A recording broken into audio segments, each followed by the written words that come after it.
Nessa aula nós vamos falar um pouquinho sobre commits, tá? O que são commits? Eu vou utilizar esse exemplo aqui, tá? Então, vamos supor, deixa eu só fazer assim, ó, que a gente consegue ter Então, um commit, tá? Nada mais é, nada menos do que uma versão do seu código-fonte, tá? Então, vamos supor que eu esteja criando uma página de checkout de um e-commerce, tá? Então, página de checkout de um e-commerce, tá? Então, é uma boa prática a gente fazer o seguinte. Deixa eu trazer para cá. É uma boa prática a gente pegar e criar versões, né, pequenas entregas dessa página de checkout. E, por exemplo, uma pequena entrega da página de checkout de um e-commerce. Então, vamos lá. Estrutura HTML da página. Então, toda a estrutura, todo o HTML bonitinho, né, é algo, né, que você vai construir e seria uma pequena entrega. Outra pequena entrega, né, integração com o back-end, né. Então, isso aqui é uma outra pequena entrega de uma página de checkout, tá?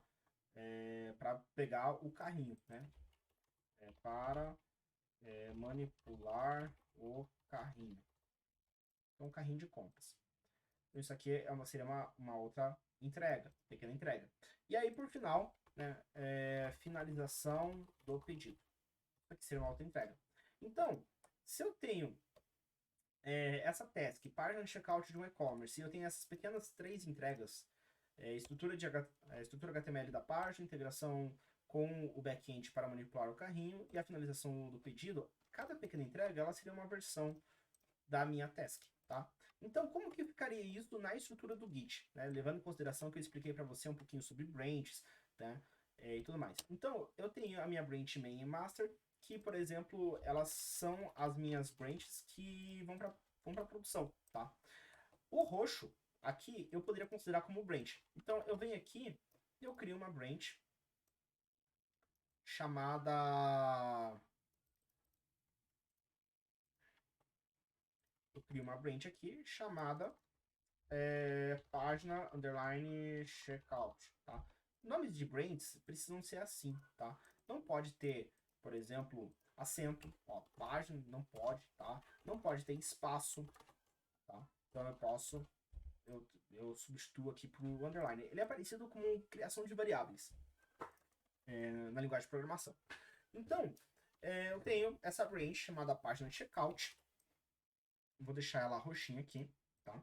Então, eu tenho essa branch. E aí, eu tenho as minhas versões. Então, que são os commits, tá? Então, vamos lá. Primeiro commit, eu crio a estrutura de HTML da página, eu pego o meu código-fonte naquela versão, sem integração com back-end e finalização de pedido, somente a estrutura HTML, e crio um commit, tá? E aí, commit, eu dou uma mensagem para ele. E eu posso dar essa mensagem aqui, ó. Eu posso vir aqui e falar que a mensagem do commit é essa, estrutura HTML da página.